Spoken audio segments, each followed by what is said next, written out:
मेरा YouTube channel देख रहे सभी एनटीटी स्टूडेंट्स का मेरे यूट्यूब चैनल पे स्वागत है। और उम्मीद करती हूँ कि आपका जो सिलेबस है वो अच्छे से कवर हो रहा होगा स्टूडेंट्स, और आपकी पढ़ाई अच्छे से चल रही होगी।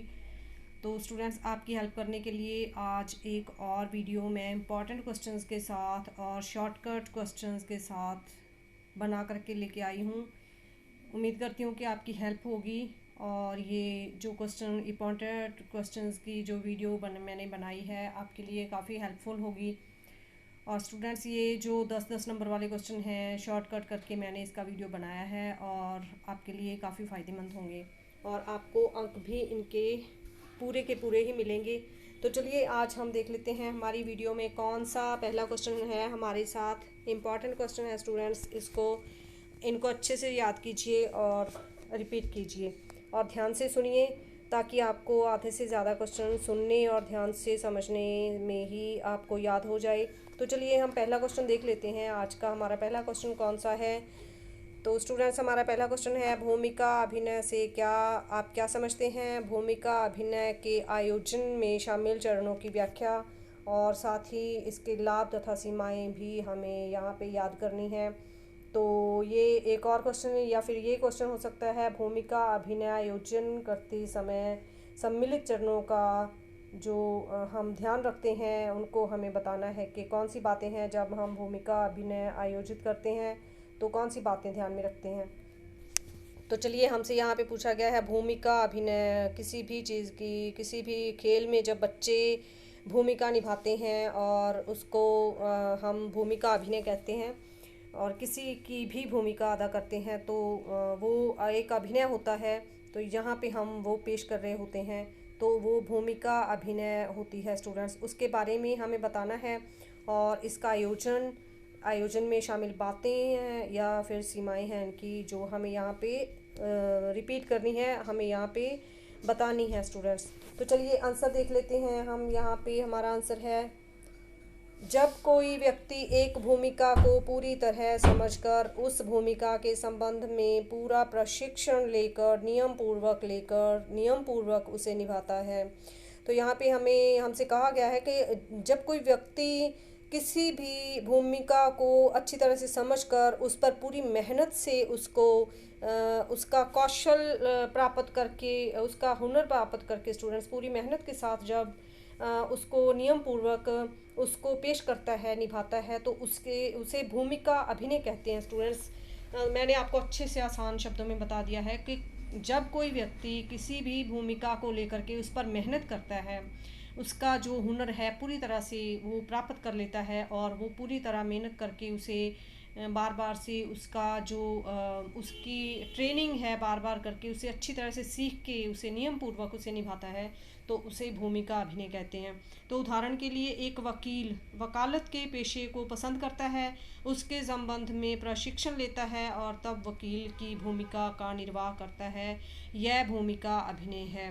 तो आपको अच्छी तरह से ये जो पॉइंट है याद हो गया होगा स्टूडेंट्स। आगे देख लेते हैं। भूमिका अभिनय करने वाले लोग समय प्राप्तकर्ता, कुशल पेशेवर कलाकार या समय हम हो सकते हैं। तो जो भी देखे स्टूडेंट्स, हम यहाँ पे कितनी सारी भूमिकाएं निभाते हैं, और ये जो ज़िंदगी है हमारी एक कहानी है, और ये हम कहानियों में अलग अलग किरदार हैं, अलग अलग जो पार्ट्स हैं हम उनके, तो वहाँ पे हम अपनी अपनी भूमिकाएं निभा रहे हैं। तो उसी पे हमें बताया गया है कि भूमिका अभिनय करने वाले लोग समय प्राप्त करता, कुशल पेशेवर कलाकार या समय हम भी हो सकते हैं। तो अलग अलग भूमिकाएं हैं जो हम अपनी ज़िंदगी में निभा रहे हैं, या फिर किसी फिल्म को ले लीजिए या फिर किसी का नाटक को ले लीजिए, कुछ भी है यहाँ पे भूमिका ही है। तो चलिए आगे देख लेते हैं। भूमिका अभिनय के आयोजन में शामिल चरण कौन से चरण है, या फिर इनको कह दीजिए कि कौन सी बातें हैं जो भूमिका अभिनय में शामिल हैं। तो चरण पहला है हमारे साथ, ऐसे विषय का चुनाव करें जिसके प्रति हम लोगों की अभिवृत्ति बदलना चाहते हों, या उसके विषय में सूचना देना चाहते हों, या कोई निर्णय लेने में उनकी मदद करना चाहते हों। तो अच्छा अभिनय चुनिए, और अच्छा अभिनय लेकर के सबके सामने पेश होना चाहिए हमें, ताकि लोग हमें पसंद करें। तो चरण दूसरा है स्टूडेंट्स, जो व्यक्ति भूमिका अभिनय अदा करेंगे उनके साथ एक बैठक आयोजित करें। जो लोग भूमिका अभिनय करेंगे वे हमारे क्षेत्राओं में से हो सकते हैं या वे व्यावसायिक अभिनेता हो सकते हैं, कोई भी हो सकते हैं, क्योंकि जो व्यावसायिक है अपने व्यवसाय में भी एक भूमिका ही अदा कर रहा होता है। तो हमारे यहाँ पे तीसरा चरण है, जो व्यक्ति अभिनय कर रहे हैं उनसे मोटे तौर पर जिस परिस्थिति पर अभिनय करना है चर्चा कर लें। पहले भूमिका अदा करने से पहले जो हमें बातें हैं वो यहाँ पे सिखाई गई हैं स्टूडेंट्स, इन बातों का हमें ध्यान रखना है। जबकि हमें भूमिका अभिनय करनी है उससे पहले कौन सी बातें ध्यान में रखनी है। तो हमारे पास चरण चौथा है स्टूडेंट्स, भूमिका अभिनय की अवधि निर्धारित कर लें। और पांचवा है, अभिनय करने वालों को 15-20 मिनट तैयारी करने का समय दें। तो यहाँ पे हमारे पास छठा चरण है स्टूडेंट्स, भूमिका अभिनय के दौरान श्रोताओं की क्या भूमिका रहेगी इसके बारे में उन्हें समझाएं। तो यहाँ पे जो हमारे साथ भूमिका निभा रहे हैं वो हमारे श्रोता होते हैं और उनकी भूमिका है इसके बारे में उन्हें पता होना चाहिए। तो चरण चौथा है, भूमिका अभिनय के बाद श्रोताओं व अभिनय करने वालों को जिस मुद्दे पर, देखिए यहाँ पे श्रोता की जगह पे हम अभिनेता भी लिख सकते हैं। भूमिका अभिनय के बाद अभिनेता व अभिनय करने वालों को जिस मुद्दे पर अभिनय किया गया उसके विशेष विश्लेषण हेतु आमंत्रित करें। क्योंकि एक श्रोता डिफ़िकल्ट वर्ड है तो यहाँ पे आप अभिनेता भी लिख सकते हो। तो चलिए हम अब भूमिका अभिनय के बाद की बातें देख लेते हैं कौन सी हैं। भूमिका अभिनय से दर्शकों की प्रबल और कभी कभी अति प्रबल भावनाएं जागृत होती हैं। भूमिका अभिनय के बाद हम चर्चा कैसे आयोजित करते हैं यह बहुत महत्वपूर्ण है। हमें यह याद रखना चाहिए कि भूमिका अभिनय की स्थिति का कोई एक अंत विशेष नहीं होता तथा न ही दर्शाई गई समस्या का कोई एक समाधान। अतः हम किसी एक दृष्टिकोण के पक्ष या विपक्ष में ना बोलें। तो आगे है हमारे पास कि यहाँ पे हमें कोई भी दृष्टिकोण हो सकता है। तो उन्होंने कहा है कि हम किसी एक दृष्टिकोण के पक्ष में या विपक्ष में ना बोलें। तो किसी का पक्ष नहीं लेना है यहाँ पे। हमें अपनी जो अभिनय है उसके पर ही ध्यान देना है, किसी के पक्ष में और किसी के विरोध में कोई बात नहीं करनी है।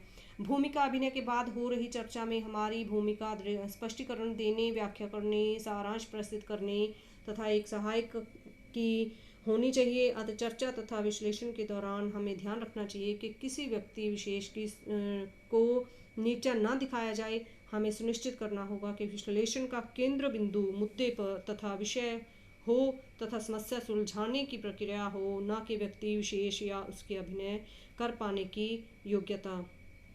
तो यहाँ पे हमें किसी के मुद्दे को भड़काना नहीं है, किसी को हमें मुश्किल में नहीं डालना है और लड़ाई झगड़े की तरफ तो बिल्कुल भी नहीं जाना है। हमें कोई भी यहाँ पे मुश्किल है उसको सुलझाना है। तो स्टूडेंट्स यहाँ पे हमारे पास आगे छोटा सा और आंसर है, भूमिका अभिनय के लाभ क्या हैं। तो यहाँ पे हमारे पास छोटा सा पॉइंट था, भूमिका अभिनय के बाद की बातें और भूमिका अभिनय के क्या लाभ हैं। यहाँ पे हमारा अगला पॉइंट है आंसर का, भूमिका अभिनय के कुछ प्रमुख लाभ निम्नलिखित हैं। पहला है, भूमिका अभिनय संचार का सरल, कम खर्च वाला तथा प्रभावी तरीका है। दूसरा पॉइंट है, इसके अंतर्गत कम समय में एक विषय विशेष के कई आलोचनात्मक पहलू उभर कर सामने आते हैं तथा स्थिति विशेष के प्रति विभिन्न प्रतिक्रियाएं देखने को मिलती हैं। तीसरा है, भूमिका अभिनय समस्या पर सीधे ध्यान केंद्रित करता है तथा उसका यहाँ पे निराकरण भी प्रदान करता है। तो चौथा पॉइंट है, यह लोगों की अभिवृत्तियों व धारणाओं को बदलने में सहायक है और इस प्रकार उनके व्यवहार में परिवर्तन आता है।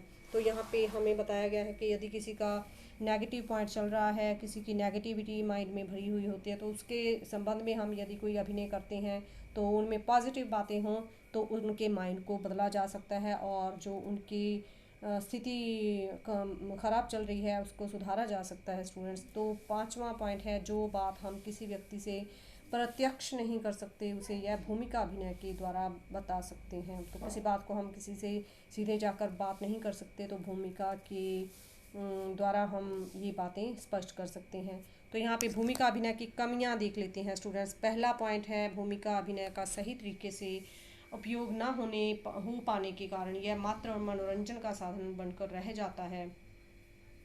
तो हमें बताया गया है कि भूमिका एक मुद्दे पर होनी चाहिए और सही तरीके से प्रयोग होनी चाहिए, नहीं तो ये एकमात्र किसी के मनोरंजन का साधन बनकर रह जाता है। तो दूसरा है, यदि भूमिकाओं को बढ़ा चढ़ाकर तोड़ मरोड़ तथा कम आंक कर प्रस्तुत किया जाए तो इस तरीके द्वारा सीखने की संभावना काफ़ी कम हो जाती है। तो किसी भी बातों को तोड़ना मरोड़ना नहीं है, यहाँ पे किसी की भूमिका को गलत तरीके से पेश नहीं करना है। तो नहीं तो ये कहते हैं कि सीखने की संभावना काफ़ी कम हो जाती है इन बातों में। तो तीसरा पॉइंट है, यदि भूमिका अभिनय के बाद विश्लेषण अच्छी तरह न किया जाए तो आलोचनात्मक मुद्दे उभर कर सामने नहीं आ पाते हैं। बहुत आसान क्वेश्चन है। तो अगला स्टूडेंट्स, हमारा अगला क्वेश्चन है हमारे पास, संचार को सुधारने में भूमिका अभिनय की उपयोगिता का वर्णन कीजिए, अथवा भूमिका अभिनय संचार को बेहतर बनाने सुधारने में कैसे सहायक हो सकता है, स्पष्ट कीजिए। या फिर समुदाय के सदस्यों के साथ लिंग भेदभाव के मुद्दे का पता लगाने के लिए संचार की विधि के रूप में भूमिका अभिनय का प्रयोग करने के लाभों की उदाहरण देते हुए चर्चा कीजिए। तो इस क्वेश्चन में हमें बताना है कि भूमिका अभिनय का जो संचार है उसे सुधारने में कौन सी बातें सहायक हैं, उनको स्पष्ट करना है हमें।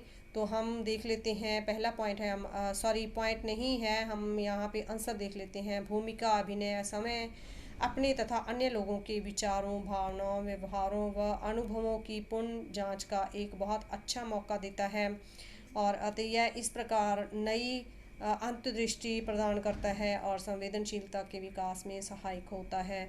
यदि भूमिका अभिनय को संवेदनशीलता से प्रस्तुत किया जाए तो इसके द्वारा मन में दबी हुई जो भावनाएं हैं वह अभिवृत्तियां उभर कर सामने आती हैं और यह हमें अपनी अवधारणाओं व अभिव्यक्तियों की समीक्षा जो पुनर्विचार करने में सहायक होता है और दृश्यगण अस्वीकृत के दर से ना होकर अपने विचार व भावनाओं को जाहिर कर सकते हैं, चूँकि भूमिका अभिनय द्वारा ही की गई स्थिति आखिरकार वास्तविक तो नहीं है। तो प्राय यह देखा गया है कि भूमिका अभिनय के बाद कुछ लोग वही भावनाएं व अभिवृत्तियां प्रकट करते हैं जिन्हें हम बदलना चाहते हैं और जो आम तौर पर वे कभी भी व्यक्त नहीं करते। तो स्टूडेंट्स, ये हमारा आंसर था यहाँ तक। तो चलिए अगला हमारा क्वेश्चन है, संचार को सुधारने में भूमिका अभिनय की उपयोगिता का वर्णन, और या फिर ये क्वेश्चन हो सकता है, भूमिका अभिनय संचार को बेहतर बनाने सुधारने में कैसे सहायक हो सकता है। तो स्पष्ट कीजिए। यहाँ पे हमसे पूछा गया है कि भूमिका अभिनय की उपयोगिता जो है संचार को सुधारने में क्या है, क्या होनी चाहिए, या फिर भूमिका अभिनय से संचार को बेहतर बनाने सुधारने में सहायक हो सकता है, स्पष्ट कीजिए। एक ही बात है, तो यहाँ पे स्पष्ट करना है कि संचार को सुधारने में भूमिका अभिनय की क्या यहाँ पे सहानुभूति रहती है स्टूडेंट्स। तो चलिए हम आंसर देख लेते हैं। समुदाय के सदस्यों के साथ लिंग भेदभाव के मुद्दे का पता लगाने के लिए संचार की विधि के रूप में भूमिका अभिनय का प्रयोग करने के लाभों की उदाहरण देते हुए चर्चा कीजिए। यह भी एक क्वेश्चन है, इसी के रिलेटेड क्वेश्चन है स्टूडेंट्स, आपको कंफ्यूज नहीं होना है। यहाँ पे 2-3 क्वेश्चन है तो आंसर एक ही रहेगा। देखिए यहाँ पे ये 2 क्वेश्चन है या फिर ये क्वेश्चन है, तो इनके साथ हमें एक ही बात पर चर्चा करनी है, जो संचार को सुधारने के लिए भूमिका अभिनय की जो यहाँ पे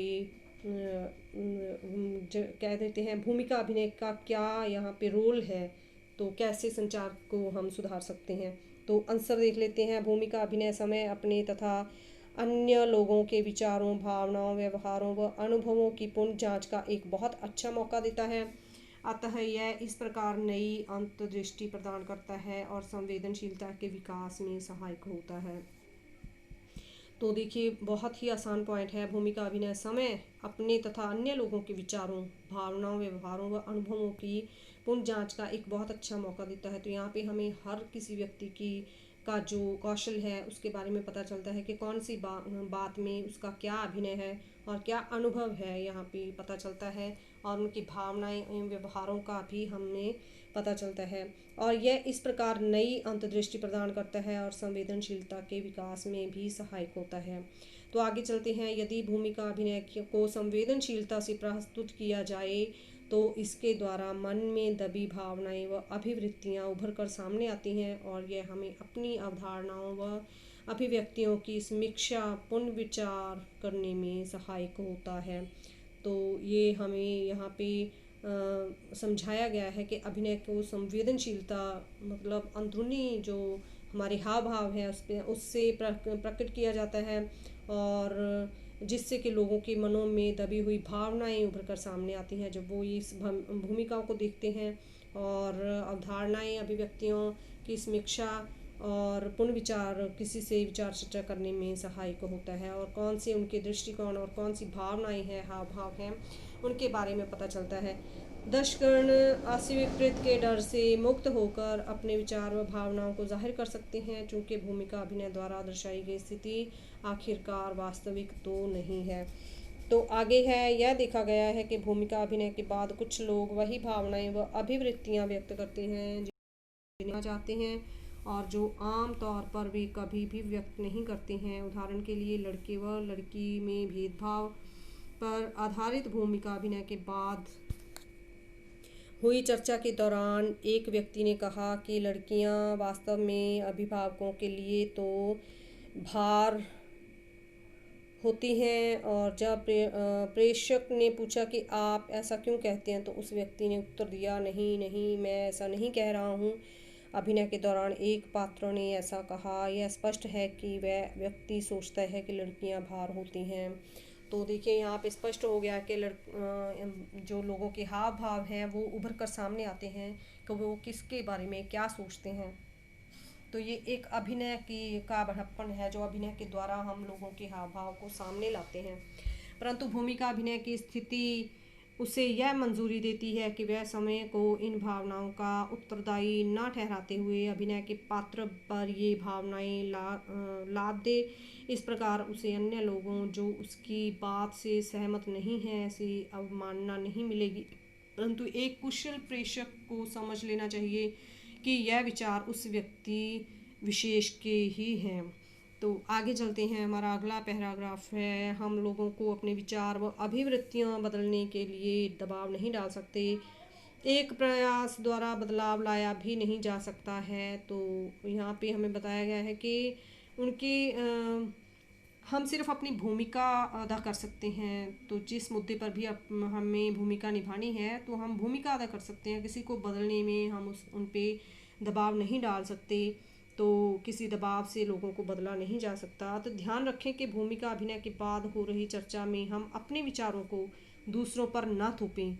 तो हमें उनके विचार जानने हैं, न कि अपने विचारों को उनके सामने उन पर थोपना है। धैर्य के साथ अपने विचारों की व्याख्या करें, परंतु ध्यान रहे कि विचारों को व्यक्त करते समय हम उनके प्रति अति प्रबल न बने। तो आगे है, एक अन्य उदाहरण लीजिए। रूढ़िवादी परिवार में एक महिला से आशा की जाती है कि वह शारीरिक व भावनात्मक यंत्रणा सहती भी रहे और आज्ञाकारिणी भी बनी रहे। तो यातनाएं से हमारा यहाँ पे अभिप्राय है स्टूडेंट्स, यातनाएं बहुत सी लेडीज़ हैं जो घर वालों की यातनाएं मतलब कष्ट सहती हैं और उनकी आज्ञा भी मानती हैं और आज्ञाकारी भी बनी रहती हैं, और वहाँ पे उनके द्वारा दी गई यातनाएं भी सहती हैं, कष्ट भी सहती हैं। ऐसी स्थिति से ग्रस्त एक महिला पात्र पर आधारित भूमिका अभिनय जिसमें यह दर्शाया जाए कि उस महिला पात्र ने काफ़ी समय तक ऐसी यातना सहन की, परंतु बाद में उसने विरोध किया और अपनी स्थिति को बदलते हुए दृढ़ संकल्प थी। तो ऐसा अभिनय श्रोताओं को काफ़ी क्रांतिकारी लग सकता है। ऐसा संभव है कि वहाँ पर उपस्थिति श्रोता महिलाएं वैसा ही करना चाहती हों जैसा कि भूमिका अभिनय में दिखाया गया है। तो यहाँ पे हमें बताया गया है कि यदि कोई किसी के दबाव में रह रहा है और हमें उसकी की भूमिका निभा रहे हैं तो वो अपना जो हक है वो मांग रहा है और हक से जी रहा है, तो उसमें एक बदलाव आता है और उसमें एक जोश आता है कि वो अपने हक मांगे, किसी के द्वारा दी गई यातनाएं ना सहकर उनका जो सहानुभूति है प्राप्त करें, उसके हिसाब से यहाँ पे उसमें जोश आता है यदि हम उसकी जो भूमिका है वो निभाएंगे। तो परंतु समुदाय या परिवार की प्रतिक्रिया के डर के कारण वे ऐसा न कर पा रही हो, ऐसे भूमिका अभिनय के विश्लेषण द्वारा उन्हें समुदाय के व्यवहार व अपनी नई उभरती हुई भावनाओं को समझने में मदद मिलेगी। इस प्रकार भूमिका अभिनय से प्राप्त प्रतिपुष्टि द्वारा तथा समय मूल्यांकन करके व्यक्ति विशेष तथा समूह के दृष्टिकोण में परिवर्तन लाने में मदद मिलती है। तो ये जो पॉइंट्स हैं स्टूडेंट्स, आपको यदि खुद याद हैं तो आप अपनी तरफ से भी लिख सकते हैं, वरना भूमिका अभिनय में संचार को बदलना है, कैसे बदलना है ये हमने पढ़ लिया है। तो बहुत ही आसान पॉइंट्स थे, पैराग्राफ थे। तो चलिए हम अगला क्वेश्चन देख लेते हैं। प्रौढ़ लोगों को कहानी सुनाने के क्या क्या उद्देश्य हैं? प्रभावी रूप से कहानी सुनाने के चरणों को सूचीबद्ध कीजिए तथा कहानी सुनाने हेतु तो कुछ सुझाव दीजिए। इस विधि के विभिन्न लाभ तथा हानियों का वर्णन कीजिए। और यहाँ पे हमारा अगला क्वेश्चन ये भी हो सकता है कि कहानी का चुनाव करते समय तथा सुनाते समय आप किन पहलुओं को ध्यान में रखेंगे? तो यहाँ पे हमसे पूछा गया है कि कहानी का चुनाव कैसे करना है और सुनाते समय हम किन बातों पर ध्यान रखना है। तो पहला जो हमारे पास क्वेश्चन मैंने पढ़ा था, प्रौढ़ लोगों को कहानी सुनाते समय क्या क्या उद्देश्य हैं, तो एक ही बात है स्टूडेंट्स, 2 क्वेश्चन हैं, इनका आंसर एक ही रहेगा। तो हम उत्तर देख लेते हैं। कहानी सुनाते समय कौन से पहलू ध्यान में रखने हैं? प्रौढ़ों को कहानी सुनाने के उद्देश्य विविध हो सकते हैं। कहानी लोगों को सूचना देने, सुझाव देने, लोगों को अपने मनोभाव बदलने हेतु प्रोत्साहित करने तथा उनकी समस्याओं के समाधान ढूंढने के लिए सुनाई जा सकती है। तो मेन से सिंपल से पॉइंट्स हैं, आपको समझ में आ गए होंगे कि कहानी लोगों को क्यों सुनाई जाती है। तो कहानियाँ 2 प्रकार की हो सकती हैं, निश्चित अंत वाली कहानियाँ तथा अनिश्चित अंत वाली कहानियाँ। और एक कहानी का निश्चित अंत होता है स्टूडेंट्स, तो दूसरी कहानी का वहाँ पे कोई अंत नहीं होता है। तो चलिए देख लेते हैं। पहला जो पॉइंट है हमारा, निश्चित अंत वाली कहानियाँ जिनका अंत होता है उनके बारे में। ऐसी कहानियों में एक निश्चित अंत होता है। ज़्यादातर कहानियाँ ऐसी ही होती हैं। उदाहरण के लिए तीरंदाज अर्जुन की कहानी, जिसके अंत में वह सीधा चिड़िया की आंख पर निशाना लगाता है और जीत जाता है। सिंपल सा पॉइंट है। तो दूसरा है अनिश्चित अंत वाली कहानियाँ। अनिश्चित अंत वाली कहानियों का अंत निश्चित नहीं होता है। ऐसी कहानियों का अंत श्रोताओं पर छोड़ दिया जाता है तथा श्रोताओं की प्रतिक्रियाओं के आधार पर कहानी का अंत निकाला जाता है। तो देखिए यहाँ पे हमें बताया गया है कि जो कहानी सुनने वाले दर्शक हैं उन्हें कहानी सुना दी जाती है और यहाँ पे उसका अंत करना है तो कहानी सुनाने वाले जो दर्शक हैं उन पर छोड़ दिया जाता है कि वो इस कहानी से क्या शिक्षा लेते हैं और कहाँ पर इस कहानी का अंत होना है। तो ये अनिश्चित अंत वाली कहानी थी। तो आगे हमारा पॉइंट है, प्रभावी रूप से कहानी सुनाने में सम्मिलित चरण कौन से हैं? तो चरण पहला है स्टूडेंट्स, किसी भी ऐसी कहानी का चुनाव करना चाहिए जो समूह के लिए उपयुक्त हो तथा उसकी विषय वस्तु वही हो जिस पर हम समूह के साथ चर्चा करना चाहते हैं या जिसके संबंध में हम उन्हें सूचना देना चाहते हैं।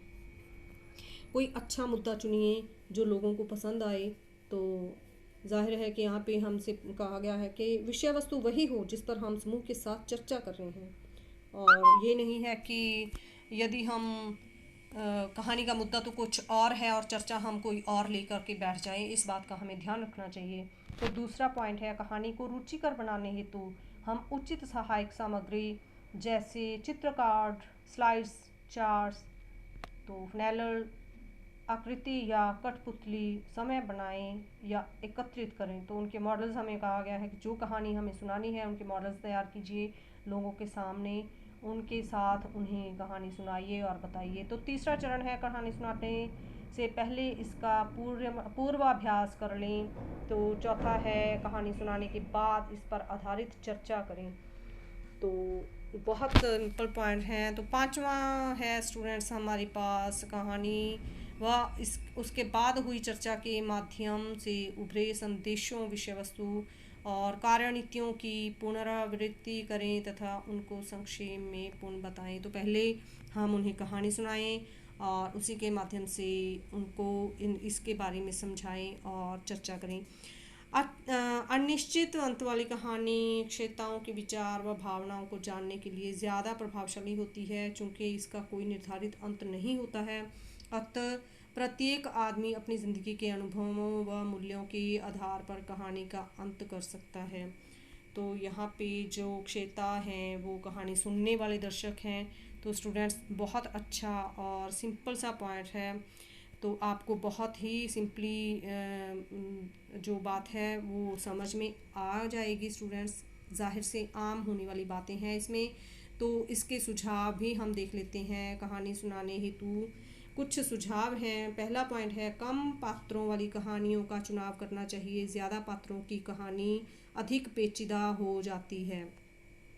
दूसरा पॉइंट है, जटिल कथानक वाली कहानियाँ ना चुनें। मुश्किल मुद्दे जो होते हैं उनकी कहानियाँ नहीं चुननी चाहिए। कहानी सुनाते समय सरल शब्दों का प्रयोग करें। किसी भी नए शब्द का प्रयोग करते समय उसका अर्थ समझाएं। तो जैसे हमें यहाँ पे हिंदी में संस्कृति वर्ड दिए जाते हैं, हमको समझ में नहीं आता है। यदि हमें उसको उनको यहाँ पे प्रयोग करना है तो उनके जो अर्थ हैं उनको समझाना चाहिए। तो चौथा पॉइंट है, कहानी को मनोरंजक बनाने के लिए जहाँ तक संभव हो सहायक सामग्री का उपयोग करें। और पांचवा है, श्रोताओं की ओर देखते हुए कहानी सुनाएं। इससे उनका ध्यान हमारी ओर लगा रहता है तथा हम उनके हाव भाव द्वारा प्रतिपुष्टि पा सकते हैं। तो कहानी सुनाना विधि के लाभ, तो यहाँ पे इनके लाभ हैं। कहानी सुनाने के क्या लाभ हैं? यह संदेश देने का एक प्रभावी तरीका है। दूसरा है, इसमें श्रोताओं की रुचि व ध्यान बना रहता है। तीसरा है, इसके द्वारा समय की अभिवृत्तियों के प्रति जागरूकता पैदा हो सकती है तथा दूसरों के विचारों के प्रति संवेदनशीलता आ सकती है। तो कहानी सुनाना विधि की कमियाँ। पहला पॉइंट है, कहानी सुनाने में कुशलता की आवश्यकता होती है और कहानी को प्रभावशाली ढंग से सुनाने के लिए बहुत तैयारी व पूर्वाभ्यास की आवश्यकता होती है। तो हमें कहानी सुनाने से पहले हमारा पूरा इंतजाम कर लेना चाहिए, हमें सीख लेना चाहिए और हमें पूरा इसका जो कहते हैं कि अभ्यास करना चाहिए, ताकि हमें कहानी सुनाते समय कोई मुश्किल पेश ना आए। तो स्टूडेंट्स, ये इम्पॉर्टेंट क्वेश्चन थे आपके लिए, शॉर्टकट क्वेश्चन हैं, सभी लोग याद कीजिए। और यहाँ पे मैं आप फिर से बता दूँ कि इनके रिलेटेड यदि आप अपनी तरफ से भी कुछ जोड़ना चाहते हैं, अपनी तरफ से लिखना चाहते हैं, आपको वर्ड डिफ़िकल्ट लगते हैं और आपको आसान वर्ड आते हैं, मेन पॉइंट्स जो हैं आपको आसानी से आते हैं, तो आप लिख सकते हो। तो यदि आपको क्वेश्चन का आंसर डिफ़िकल्ट लगता है, आसान क्वेश्चन आप लिख सकते हो, तो आप लिखिए, ज़रूर लिखिए, छोड़िए मत। तो चलिए, मिलती हूँ आपके साथ एक नई वीडियो के साथ। मुझे दीजिए आज्ञा। Thank you.